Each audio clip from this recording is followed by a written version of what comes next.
Merci à toutes et à tous d'être avec nous. L'éternel opposant qui n'a jamais accédé au pouvoir, telle pourrait se résumer la carrière politique de Raila Odinga qui a tiré sa révérence le 15 octobre dernier en Inde à 80 ans. Celui qui a dirigé le gouvernement kenyan de 2008 à 2013 a succombé à une crise cardiaque. Il a été inhumé dimanche dans son pays. Mais quel héritage politique laisse-t-il? Nous en parlons ce soir avec Mamadou Diouf. Bonsoir Mamadou Diouf. Bonsoir Etonam. Vous êtes éditorialiste. Tout à fait. Alors, il fut 5 fois candidat à l'élection présidentielle au Kenya sans jamais la remporter. Pourtant, Raila Odinga est considéré comme un leader incontournable de la vie politique de son pays. Effectivement, quand on regarde l'histoire politique de cet homme, son histoire se confond pratiquement avec l'histoire politique du Kenya. On oublie la première partie du Kenya où, comme dans beaucoup de pays africains, c'était plutôt le parti unique, on ne parlait pas de démocratie. C'est à l'époque que lui, il a commencé à se battre contre le président que beaucoup de gens ont oublié aujourd'hui, Daniel Arap Moi, qui était là. Il a fait de la résistance, cela lui a valu 2 fois d'être emprisonné. Donc dès le départ, vous avez un monsieur qui s'est battu pour une démocratisation de son pays, qui n'a peut-être pas pu convaincre suffisamment les Kenyans pour pouvoir accéder au pouvoir, bien que ce n'est pas son interprétation, parce que plusieurs élections auxquelles il a participé, il a contesté les résultats, toutes les élections, considérant que le résultat sorti des urnes n'est pas le même que celui qui a été proclamé par le pouvoir officiel. Souvent même, il l'a dit clairement, on lui a volé sa victoire. Alors, chez les Odinga, on est politicien de père en fils.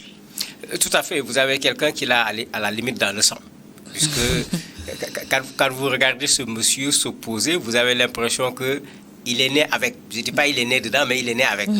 Parce que quand on le regarde, son parcours en matière d'opposition, ça rappelle celui de Abdoulaye Wade au Sénégal, ça rappelle celui de Mandela, la période d'emprisonnement qui est plus longue en moins, ça rappelle Alpha Condé, puisque lui également, il s'est opposé pendant très longtemps par rapport à la Guinée.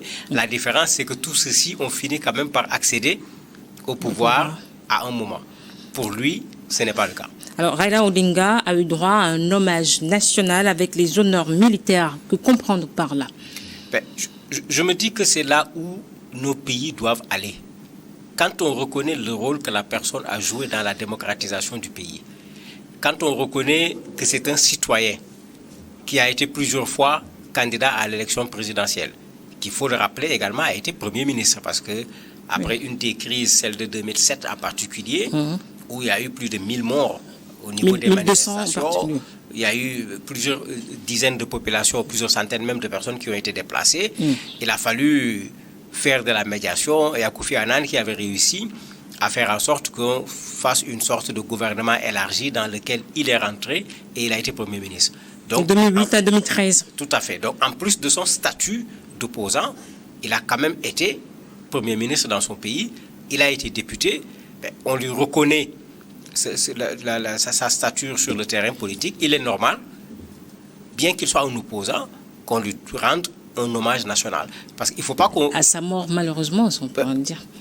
Pas de son vivant, en tout cas. Souvent, c'est ce que l'on fait, mais pour moi, c'est déjà une reconnaissance de ce que quelqu'un a fait pour son pays. Alors que souvent, on ne l'a ni de son vivant, ni à sa mort. Voire même, vous avez des situations où, à la mort de la personne, quand vous voulez même organiser des funérailles d'une certaine dimension, c'est le pouvoir en place qui vient vous voir discrètement pour vous dire non, faites les choses avec mesure, ne prenez pas une certaine ampleur avec ce que vous voulez faire. Ici, on lui a rendu un hommage, à mon avis, qu'il mérite en tant qu'ancien Premier ministre, qu'il mérite également en tant qu'opposant kenyan. Justement, dans ce contexte, Étienne Tshisekedi, en République démocratique du Congo, n'a pas eu droit aux mêmes grâces que Raila Odinga aujourd'hui. Il a fallu 2 ans que son fils soit au pouvoir pour que sa dépouille soit rapatriée de la Belgique. Tout à fait. C'est pourquoi je donnais certains exemples en disant que le fait que quelqu'un soit un opposant n'empêche pas que la personne puisse avoir un caractère national. Et quand la personne obtient ce caractère national, il faut le reconnaître à la personne. Qu'elle soit au pouvoir ou qu'elle soit de l'opposition, que ce soit quelqu'un qui est dans le milieu sportif, que ce soit quelqu'un qui est dans le milieu culturel. Quand on est dans un pays normal, quand on reconnaît à quelqu'un son statut national, de son vivant le plus souvent, on le décore. À sa mort, on lui rend hommage pour ce qu'il a été pour ce pays-là. C'est vrai, avec l'exemple que vous donnez, mais ça n'a pas du tout été le cas avec M. Tshisekedi. Il est décédé en Belgique. Il faut regarder même toute la discussion qu'il y a eu, s'il faut aller l'enterrer ou pas. On a dû garder le corps pendant 2 ans. De temps.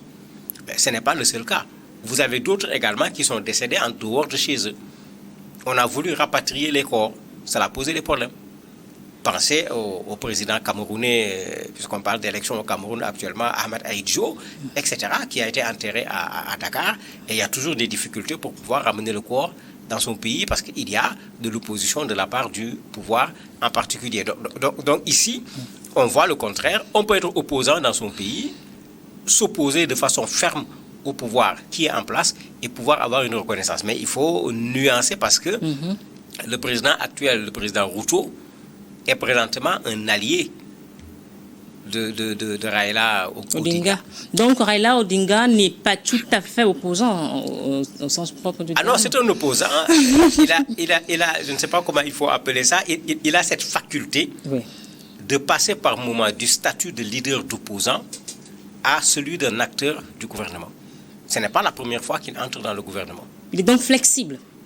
En fait, en ce qui concerne l'entrée dans le gouvernement, il y a de la flexibilité. Mais quand il s'agit des élections, on ne peut pas parler de flexibilité parce qu'assez souvent, ça s'est traduit par des violences et malheureusement par des morts d'hommes. Alors, dans une adresse à la nation, le président kenyan William Ruto a déclaré que l'Afrique et le monde pleuraient un géant de la démocratie en parlant de Raila Odinga. Quel rôle déterminant Raila Odinga a-t-il donc joué en la matière ? Le premier rôle, c'est la constitution actuelle au niveau du Kenya. Ce qu'on peut appeler la constitution démocratique du Kenya, le Kenya le doit en partie au combat de Raila Odinga. Puisque avant cela, c'était plutôt le parti unique, le parti unifié, puisque chaque pays avait sa façon de faire son appellation. C'est quelqu'un qui, indiscutablement, quand on parle de la démocratisation au niveau du Kenya, on ne peut pas le sauter. Quand on parle de cela, son rôle est un rôle qui est indiscutable. L'autre élément qui est là, qui est également indiscutable, il a participé à la mise en place, j'allais dire, d'institutions où la liberté de façon générale, les droits de l'homme sont reconnus. Puisque ce n'était pas le cas au niveau du Kenya auparavant. Il a mené ce combat et les Kenyans lui reconnaissent ce combat qu'il a eu à mener. Il a participé à la transition du pays qui a mené le Kenya du parti unique vers le multipartisme. Mais cela fait qu'en ce moment, c'est lui qui a ouvert à la limite la porte pour les autres partis d'opposition. Alors, Raila Odinga a essuyé également de vives critiques, notamment de la part des jeunes à l'origine des manifestations anti-gouvernementales. Ces jeunes l'ont accusé de trahison lorsqu'il a rejoint le gouvernement. Oui, à la dernière élection présidentielle, quand il n'a pas remporté les élections, quand il a rejoint le gouvernement actuel, cela n'est pas passé au niveau d'une partie de la population du Kenya. Puisque, rappelez-vous les conditions dans lesquelles les élections étaient organisées, rappelez-vous que c'est lui-même qui a mené la contestation contre ces élections. Ces jeunes qui sont sortis dans la rue, effectivement, pour contester en considérant que c'est lui qui a été élu. Ces jeunes n'ont pas compris qu'à un certain moment, qu'il s'allie à William Ruto qui était au pouvoir et qui était son adversaire au moment des élections et dont il a contesté également l'élection. Mais ce n'est pas la première fois qu'on voit en Afrique une contestation des résultats d'une élection aboutir finalement à une sorte de gouvernement élargi, de gouvernement de consensus, de gouvernement de large majorité. On a entendu toutes les formes d'expression. Les dénominations sont nombreuses. Les dénominations sont nombreuses parce qu'on a souvent du mal à expliquer aux populations que ce sont ceux-là qui se sont presque battus à mort qui se retrouvent maintenant pour dire qu'ils vont travailler ensemble. Donc on cherche toutes sortes de nominations pour qu'on oublie ce qui s'est passé et qu'on considère que bon, on est sur une nouvelle chose. Et ça ne marche pas parce que je le dis tout le temps, un président de la République, qui qu'il soit, ne peut pas excuser à la place des familles des victimes. Alors qu'assez souvent, on a ce que j'appelle une excuse officielle, qui pour moi n'est pas une excuse réelle. Mais de sorte que les personnes qui sont des proches de ces victimes ont tendance à garder leurs difficultés, leurs douleurs, leurs ressentis, parce qu'on n'est pas allé les voir pour leur demander de pardonner, mais on a plutôt pardonné en leur nom, alors qu'on n'est pas venu leur demander ce pardon au préalable. Vous avez ceux qui sont déçus, ceux qui pensaient qu'il n'y avait rien à faire. Il a gagné les élections. Bon, avec l'âge, il se rendait compte qu'il y avait presque plus de chances pour qu'il soit un nouveau candidat. Donc, il fallait mener le combat pour le mettre au pouvoir. Mais ces personnes se sont trouvées plutôt déçues de le voir accompagner le président Ruto. Alors, que dit aujourd'hui la justice par rapport à ces morts? Ben, ce qui fait mal dans nos pays, c'est que dès que les deux adversaires se retrouvent, c'est comme si c'est les morts qui perdent. Regardez combien de fois dans nos pays, quels que soient les types de manifestations, il y a eu des morts. La première chose qu'on réclame, c'est une commission pour qu'on sache qui a tué. Parfois, il y a la mise en place d'une commission. De façon extrêmement rare, cette commission a présenté des conclusions. Je ne parle pas maintenant de conclusions qu'on met à la disposition de la justice. Vous avez le problème au Sénégal actuellement. Pour que le duo Sonko-Diomaye arrive au pouvoir, il y a eu 80-86 morts, les chiffres même. Les chiffres varient. Ce qui veut dire qu'il y a encore un travail à faire pour qu'on sache qu'est-ce qui s'est passé réellement. Vous avez Madagascar, où les jeunes ont manifesté, il y a eu au moins 22 morts. Regardez le discours qu'on tient, on ne parle pas pour le moment de voir qui a tué qui et de juger les gens. On fait comme si tout est réglé maintenant, allons-y. Mais faites le tour, le Tchad, beaucoup de nos pays ont rencontré ce genre de difficultés.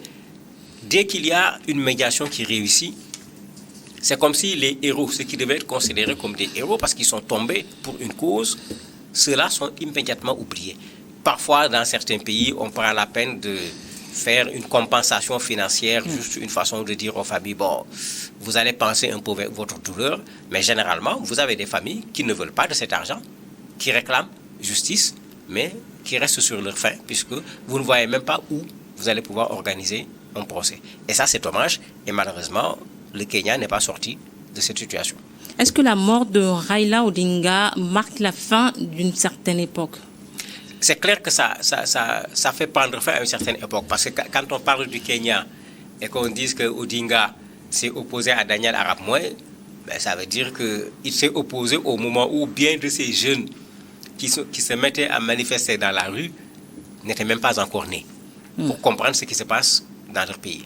Donc, il y a un tournant qui se passe, puisque l'alternance générationnelle dont on parle, elle peut se faire quand les gens acceptent de reconnaître que bon, à mon âge, c'est bon que je puisse montrer que j'ai été un leader en disant, voilà des jeunes que j'ai formés, ils sont capables de prendre la relève. Mais à défaut, il y a l'alternance générationnelle qui se fait de façon naturelle avec la mort.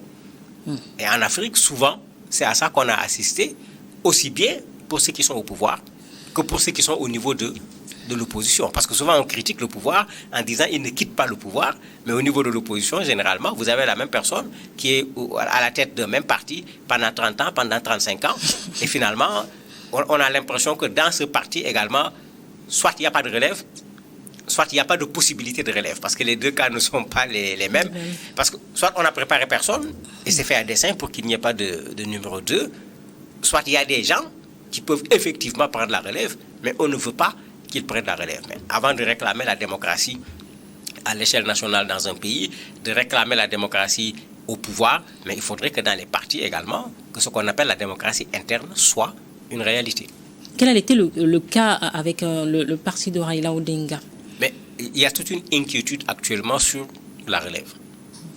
Puisqu'on a vu beaucoup de leaders africains qui ont marqué leur époque, mais à leur disparition, ou quand ils ont perdu des élections, au mieux, le parti s'est disloqué. Chacun est allé de son côté parce qu'il devient difficile de pouvoir trouver quelqu'un pour être le leader. Et ça rejoint ce que j'avais dit tout à l'heure, mais dans un parti bien organisé, il y a un numéro 1, mais il y a un numéro 2, il y a un numéro 3. Et il y a quand tu es numéro 2, quand tu es numéro 3, même si on ne souhaite pas la mort à quelqu'un, ça veut dire qu'on prépare la personne pour que le jour où le numéro 1 n'est plus là, qu'on puisse prendre un parmi ces gens-là pour pouvoir prendre la relève. Mais c'est comme si on a du mal à en parler et on a encore beaucoup plus de mal à le mettre en pratique. Mais le problème qui va se poser aujourd'hui... c'est sur deux fronts. C'est sur deux fronts, bien sûr.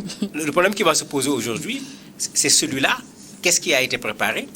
Qu'est-ce qui est prévu au niveau du parti dans les textes en matière de remplacement? Parce que je dis tout le temps, je suis contre les dauphins, que ce n'est pas au président de choisir son successeur, mais c'est valable également au niveau des partis politiques. Il faut qu'on le fasse de façon démocratique. Le parti n'appartient pas à une personne. Il y aura une seconde difficulté qui sera là.